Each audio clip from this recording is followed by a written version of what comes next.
Hello everyone, आज है 23 दिसंबर और आज इस वीडियो में हम बात करने जा रहे हैं विप्रो के बारे में। 460 रुपए के आसपास शेयर ट्रेड कर रहा है और कल इसने बहुत बड़ी तेजी दिखाई थी। उससे पहले भी थोड़ा थोड़ा करके ये आगे बढ़ ही रहा था, लेकिन कल इसने 6.5% की बड़ी रफ्तार दिखाई। पिछले एक महीने में अगर आप देखोगे तो 14% की बड़ी रफ्तार है। 400 रुपए से भी नीचे विप्रो का शेयर था, लगातार भागा है ये। थोड़ा बहुत करेक्शन अगर बीच बीच में दिखाया भी तो वापस से उससे बड़ी रफ्तार इसने दिखा दी है। तो कह सकते हैं कि भैया आईटी इंडस्ट्रीज में धीरे धीरे रफ्तार जो वो देखने को मिल रही है, चाहे वो विप्रो हो चाहे वो इन्फोसिस भी क्यों ना हो, क्योंकि पिछले एक महीने में इन्फोसिस का शेयर भी तकरीबन 8% की तेजी दिखाता हुआ नजर आया है। लेकिन इस वीडियो में हम स्पेसिफिकली बात करेंगे विप्रो के बारे में कि कंपनी फंडामेंटली कैसी है और एनालिस्ट का यहाँ पर क्या ओपिनियन है। देखिए, वीडियो को शुरू करूँ उससे पहले अगर आपने अभी तक चैनल को सब्सक्राइब नहीं किया है तो प्लीज़ अभी इसे सब्सक्राइब कर लीजिए, क्योंकि आगे भी बहुत सारे वीडियोस हैं जो आपको काफ़ी ज़्यादा हेल्प करेंगे। तो जो विप्रो का शेयर है 460 रुपये के आसपास है और एक महीने में तकरीबन 15% की तेज़ी ज़रूर है। एक साल में देखोगे तो 22% का ग्रोथ है। इस बीच अगर हम देखें तो पहले एक डिक्लाइन से ये गुजरा, तेज़ी आई थी, ठीक है। 450 रुपये का लेवल एक रेजिस्टेंस के तौर पर भी रहा था इनके लिए, लेकिन उसको भी तोड़ दिया है। तो कहीं ना कहीं अब जो नेक्स्ट रेजिस्टेंस यहाँ पर एक्सपेक्ट करा जा रहा है वो 500 रुपये के आसपास नज़र आ रहा है। 5 साल में 86% का ग्रोथ है, शानदार तेजी थी। कोविड के टाइम पर ये 180 तक चला गया था, अच्छी रफ्तार दिखाई थी। 715 रुपये पर गया था, उसके बाद जो गिरावट देखने को मिली, लंबे समय का कंसोलिडेट किया, अब जाके तेजी आई है। और अगर आप चैनल को रेगुलर फॉलो करते हो तो कई सारे मेरे वीडियोस रहे इन दौरान जहाँ पर मैंने हर बार कहा कि 400 रुपये का एक लेवल जो मुझे अच्छा लगता है बाइंग के लिए। 400 के नीचे जब भी जाएगा खरीदारी के मौके बनेंगे, ये मैं कई बार बोल चुका हूँ। यहाँ पर विप्रो को लेकर देखा जाए तो तेजी अच्छी है और इसको लेकर एनालिस्ट का भी ओपिनियन है। अगर हम यहां पर देखें तो जो टेक्निकल एनालिस्ट जो है वो सजेस्ट करे जो नियर टर्म सपोर्ट यहां पर है वो तकरीबन 445 रुपए के आसपास का है और हायर साइड पे जो यहां पर रेजिस्टेंस आएगा वो 500 रुपए के आसपास आपको यहां पर देखने को मिल सकता है। जिगर एस पटेल जो कि सीनियर मैनेजर है टेक्निकल रिसर्च एनालिस्ट एट आनंद राठी, उनका ये कहना है कि सपोर्ट जो है वो 445 रुपए के आसपास देखने को मिलेगा और 500 रुपए का जो लेवल होगा वो यहाँ पर रेजिस्टेंस के तौर पर काम कर सकता है। और उनको लगता है कि आने वाले कुछ टाइम तक, एक महीने तक, ये 430 से 530 रुपए की रेंज में अटक सकता है। जहां तक डीआरएस फिनटेक के जो फाउंडर है रवि सिंह, उनका कहना है कि stock is likely to see 510 to 512 levels in near terms और जो स्टॉप लॉस है, स्ट्रिक्ट स्टॉप लॉस है वो 445 के आसपास यहाँ पर होना चाहिए और 500 के टारगेट उनको भी यहाँ पर लगता है कि देखने को मिलेंगे।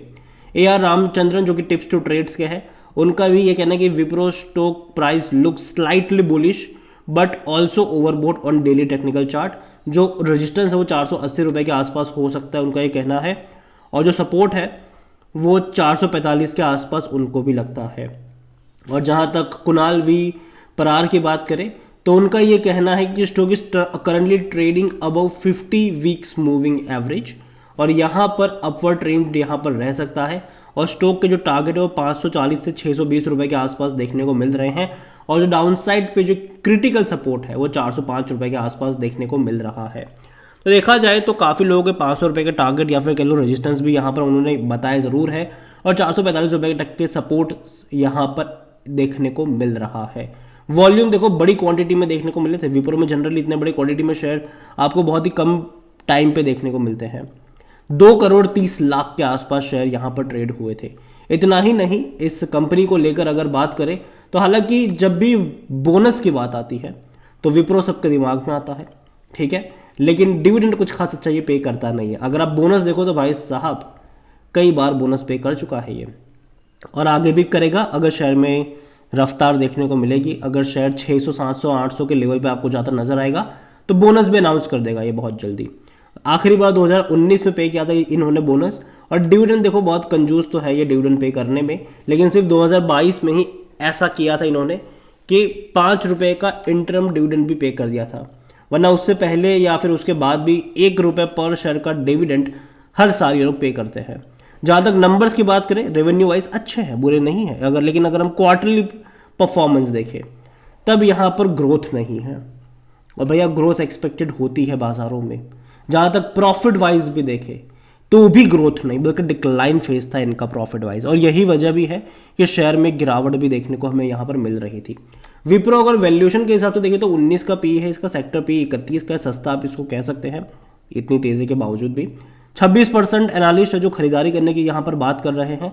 और जहाँ तक बात करें हम शेयर होल्डिंग को लेकर, तो प्रमोटर के पास 72.93% की होल्डिंग है और बड़े बड़े फंड हाउस में अच्छी खासी क्वांटिटी लेकर बैठे हैं। यहाँ पर 2.79% म्यूचुअल फंड के पास है, 5.24% डोमेस्टिक के पास है, 8.90% एफआईएस लेकर बैठे हुए हैं।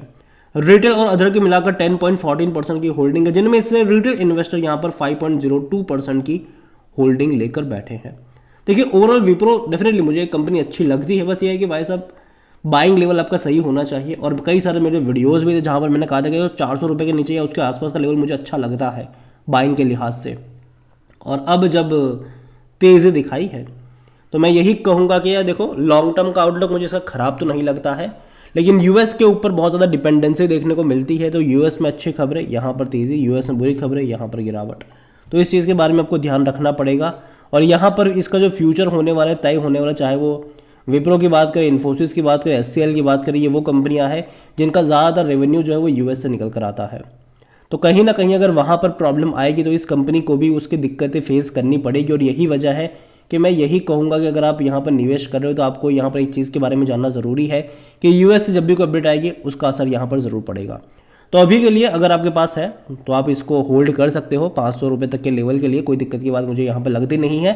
शॉर्ट टर्म के लिए मुझे था कि हाँ 450 रुपये के आसपास का एक स्ट्रॉन्ग शॉर्ट टर्म का यहाँ पर सपोर्ट ज़रूर है, तो उसको भी आप यहाँ पर ध्यान में रख के चल सकते हो। लेकिन अगर 450 का लेवल तोड़ दिया तो वापस शायद आपको ये 420 410 रुपये तक के लेवल भी ये दिखा सकता है, तो उसके बारे में भी ध्यान रखिएगा। कंपनी मेरे हिसाब से बुरी नहीं है, लॉन्ग टर्म का आउटलुक मुझे अच्छा लगता है।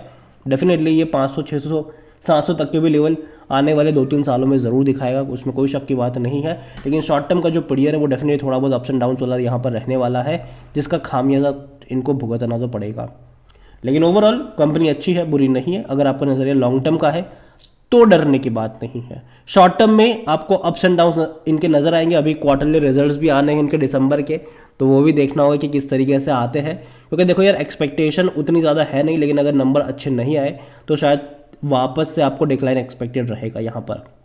और एक चीज़ देखने को मिलती भी है कि नतीजे से पहले भागना शुरू कर देते हैं ये आईटी कंपनियों के शेयर। नतीजे जैसे ही आते हैं, अच्छे हो या बुरे हो, शेयर में गिरावट आ जाती है, तो वो भी यहाँ पर आपको देखने को मिल सकता है।